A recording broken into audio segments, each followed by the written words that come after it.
The Nigerian creative industry is considered as one of the country's most dynamic economic sectors, contributing significantly to the nation's gross domestic product (GDP). Through a special product called BOI Nolly Fund, the Bank of Industry has been financing players in the sector to enable them carry on projects of larger scale. Much more than that, the bank provides other support through capacity building to strengthen their business structure. Our focus for today is on recent BOI capacity building program held in Lagos for existing and potential customers in filming and movie distribution chains. I am Ayotunde Balogun. Welcome to the program. Over 100 participants, including movie makers, movie distributors, and content developers are in attendance as the Bank of Industry hosts its customers in the creative industry to a capacity development program. By the time they published, Apart from providing financial assistance to the Nigerian creative industry through a funding program called Nolly Fund, BOI, as often as possible, engages beneficiaries in workshops to obtain, improve, and retain the skills, knowledge, as well as other resources needed to do their business competently. In 2011, we added this new... To kickstart deliberations, BOI's head of creative, Uche Nwuka, takes participants through a brief of how funding for the creative industry came about. Our mandate is to support industries in Nigeria. But interestingly, in 2011, we added this new product, this new sector, to the sectors being supported by Bank of Industry, creative industry. That was in 2011. And looking at the mapping that was done immediately after the creation, we found out that we had close to 13 subsectors to be supported in the industry. But interestingly, we were able to start with two major drivers in the industry, which is the distribution infrastructure, and the second was content production. We found out that we had more numbers in content production, and for every other subsectors, there were also major activities around them. The occasion also affords the bank the opportunity to present a progress report on its efforts in supporting the creative industry. Up to today, we've been able to grow to support close to 11 subsectors within the industry. Production infrastructure, we've done 1.2 billion. Distribution infrastructure, we've done 7.4 billion. Media and publishing, we've done 6.5 billion. Under hospitality, we've done 21.9 billion. However, we still have a lot of applications that have been approved, but yet to be disbursed to. Recreational parks, we've disbursed just slightly below $1 billion. We have technology, engineering and technology, though not managed directly under creative industry, because we have a full-fledged department group handling that. We've already disbursed 26.9 billion. Fashion is another subsector where we have products for those in the industry. We are trying to grow our disbursement there.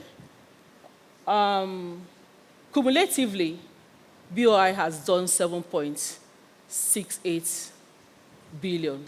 For the Capacity Building Forum, the bank deploys experts to talk on areas that affect the well-being of its customers in relation to their investments. A family health doctor takes the audience on health matters, uncovering factors that aid healthy living and how they affect business growth. For us to have a very vital secret of a healthy living, let us eat good food. It has to be timely, and it has to be in the correct proportion. For those who smoke, there's this popular saying that smokers are liable to die young. I've always asked my patients, I said, what do you gain from smoking? And they say it reduces stress. I say, how? You're killing yourself. For every pack of stick you take, it reduces your life by a minute or two. By the time you calculate it, you've shortened your lifespan for only God knows when. So our advice, if smoking doesn't really add any value to our life, why don't you stop smoking? Let us have, like I said, regular and moderate sex, but not the ones that are drug-induced or drug-enhanced. Let us empty our bowels regularly, preferably with food that will help digestion and purge, and not emptying our bowel with purge. A lot of us are more comfortable in emptying our bowels with purgatives. No, it is not going to help us. Let us try and sleep for an average of 8 hours in 24 hours. Let us eat a lot of fresh food, take a lot of water. And moreover, if you don't take enough water, it could equally predispose to a lot of problems. Your kidneys don't function very well. The kidneys will not be able to concentrate all the impurities in the body for you to push out. The kidneys now, we have to concentrate a lot of urine because you don't have enough water. Over a period of time, when you pass urine, it becomes very yellowish. You pass urine, you have pains. And you now run to the chemist and say, when I'm peeing, I have some pains. And they tell you it's a urinary tract infection. But you've not bothered to ask yourself or explain. But if you visit a doctor and you say, doctor, when I pee, I have pains. The first question the doctor will ask you, what's the color? How many packs of water do you take in a day? How many glasses of water do you take in a day? The more water you take, the better for you. To add to this, another medical doctor, a quality improvement manager at Avon Healthcare, gives further insight on living a healthy lifestyle. She identifies dangers of self-medication. We live every day, you're having this nagging headache. You just take paracetamol, you just be going. Next thing, you're somebody slumped. So we all have dashboard. You know how on your dashboard you see when you don't have fuel, you see check engine lights, you see when your temperature is high. So it's as our body, just that it's not written on our head. But sometimes we can't feel it. You know when something is wrong. Even those who have diabetes, they know when their sugar is high. Sometimes they don't even know. Some of us who are hypertensive, we know when our blood pressure is high. Let's learn to listen to our body. Follow prescriptions and don't self-medicate. So no matter how trivial, and believe me, no drug is trivial. Even paracetamol is not trivial. Should be prescribed by a doctor. I'm not saying we shouldn't do first aid, but let first aid be first aid. Let it be the first line. It should not be the continuous thing. Don't say my mother is a nurse or my father is a doctor. They are not the same thing. Wealth and investment management expert Dayo Bisson takes participants on how to diversify investment. In this industry, for so many years, the point has been, oh, we don't have money to enhance our trade. But now there are capital providers, such as ourselves. And the question is, what are you projecting to trade? 2, if money begets money, even if you go to a bank and you want to get a mortgage, they will tell you to put down equity. Or if you want to start up a business, they will ask you for skin in the game. How much do you yourself have? How much is your family supporting you with? For you to do that, you yourself must be financially sustainable. And how does that work? I told you there are 2 sides to a coin. In every human's life, there's expenditure and there's income. So let me not worry about your expenditure because there are so many things contending for your time, for your money. But let's talk about the income. The little you earn today, what is it being used for? Is it that you totally consume it, you save some, or you invest some, and that investment brings you back some more? Can you produce something out of nothing? My answer is no. If you don't have a savings, there is nothing to multiply. There is no value we can produce. I hope you understand what I mean. And how does that start? By starting an investment culture. Mr. Bisson expounds on financial fitness and discipline. We need to have and actually finally decide to adopt the discipline in our personal and individual finances. What you don't have, you can't give. If you're not financially disciplined with your own individual money, I'm not too sure you can be financially disciplined when it comes to business. And if we don't see the prospect of that happening in the business, people like us in the private equity and the mutual fund space will hardly, if at all, put money into it. A lot of your colleagues are actually invested in this fund, but I don't know why they are not selling you or encouraging you to do so. However, I'm sure they encourage you to meet at a bar to have a drink. But where they are making money, they are not showing you quite as much. And how much does it take to start this culture? 10,000 naira. Why? It's not about the more, the merrier. It's about the ideology.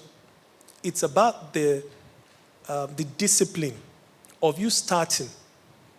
So if you ask me a random question, and I'm going to invest 5 or 10 million of the fund's money in a business, should I ordinarily choose someone that is not invested in this product or any other financial product than somebody that has been investing in this same fund?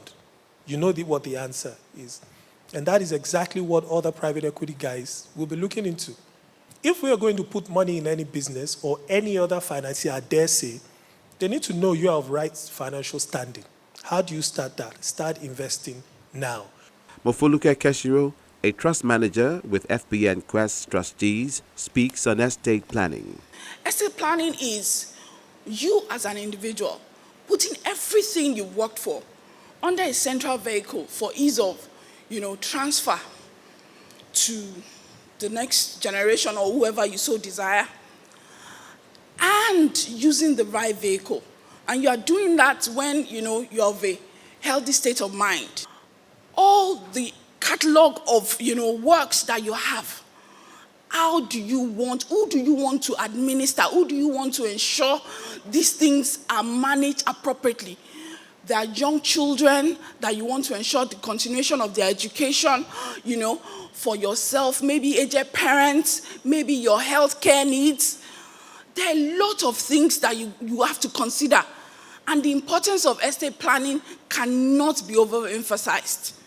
She lists various planning tools that one can adopt to secure his material and intellectual possessions. A will is the most basic tool of estate planning you can have.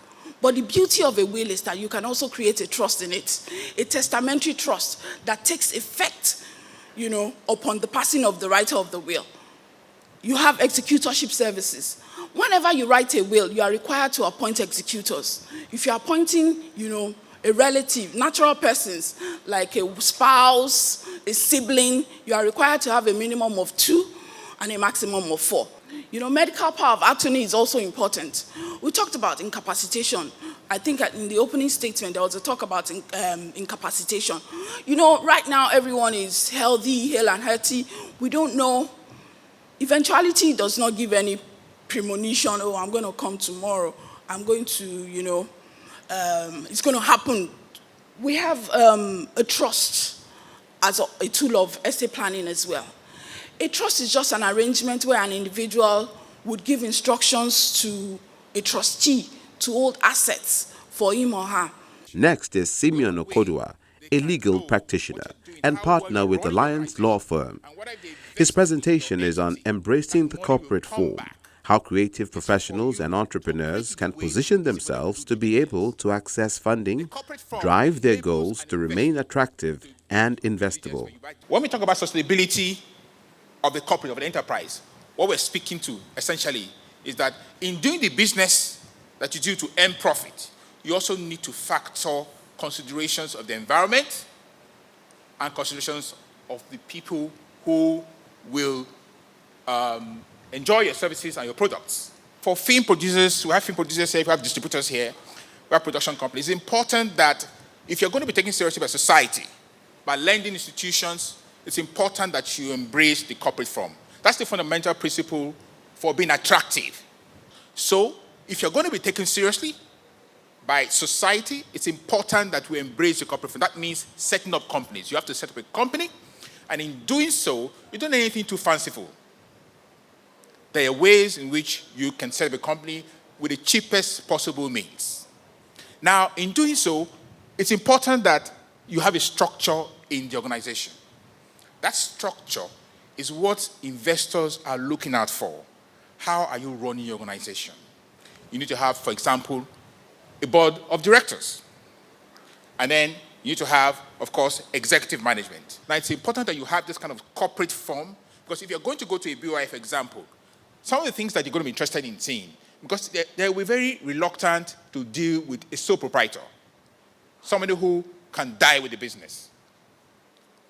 But if you have a corporate form, and they can see that you have certain people of integrity who have responsibility for the corporate governance of the company, ensuring that you obey rules, ensuring that you pay your taxes, ensuring that you comply with the regulatory requirements of the industry. When they see that structure and setup, and they see that there's a differentiation between ownership and management, they have a bit more confidence in investing in your entity. So it's important that we embrace this corporate form in approaching investors, in approaching banks for facilities and for investment. On the sidelines, some of the participants share their thoughts about the event and the advantages it will bring to their businesses going forward. When I saw the number of people here, I felt, oh, they thought we're going to be talking money. But money, you have to be in a, even if you work and you do very well, a bad health will remove that money. And maybe they came here expecting money, but if they really think about it, what they have gotten is empowerment to create wealth. So that empowerment to create wealth is more important than money itself. Most creative people, especially creative people in entertainment, we don't have time for different levels of health checks until the unfortunate happens. And then people need to understand the investment possibilities that exist for those who already make money from their work. People need to understand the place of understanding the law and how to use it.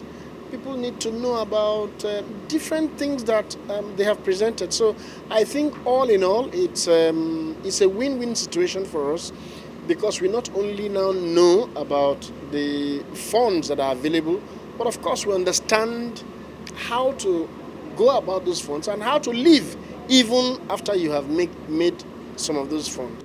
It's nice that we're talking about money, talking about health, talking about sustainable wealth and, should I say, progress in the entertainment industry. And it's about time, like I said. There are stages for everything in life. There was a time when if you had discussed this with the entertainment industry, they probably weren't ready because it was survival, you know. So we've passed the survival mode, at least most of us. Now we're in the age or in the time of consolidation. So this is the best time for you to now say, look, you've made your name, you've acquired some kind of money for yourself. Now, how do you consolidate that? And how do you sustain it? How do you capitalize on that? And how do you create sustainable wealth? To conclude, BOI's head of creative sector says it's about preparing for a sustainable future for the creative industry.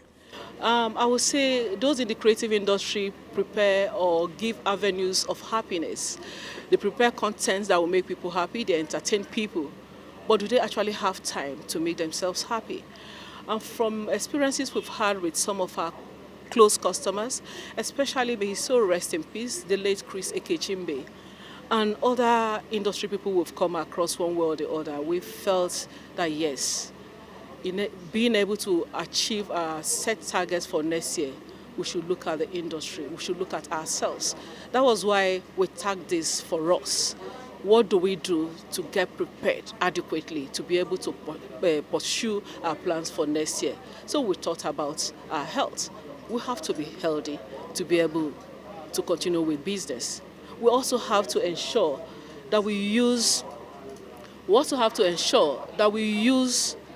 the fund, the proceeds from our businesses rightly, so that we are preparing for a stronger future for us.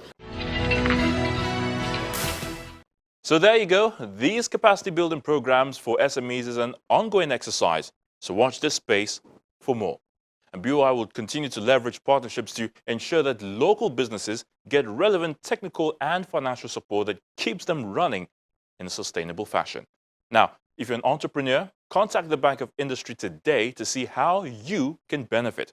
Also, visit their website at boi.ng or call at any of their branches closest to you. Remember, you can apply for BOI loans online. Just download the BOI SME Loan app from the Google Play Store and simply follow the instructions.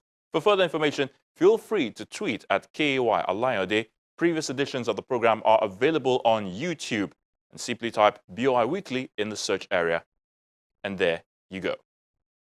Well, that will be our package for today. Many thanks for watching. I am Ayotunde Balogun. Bye for now.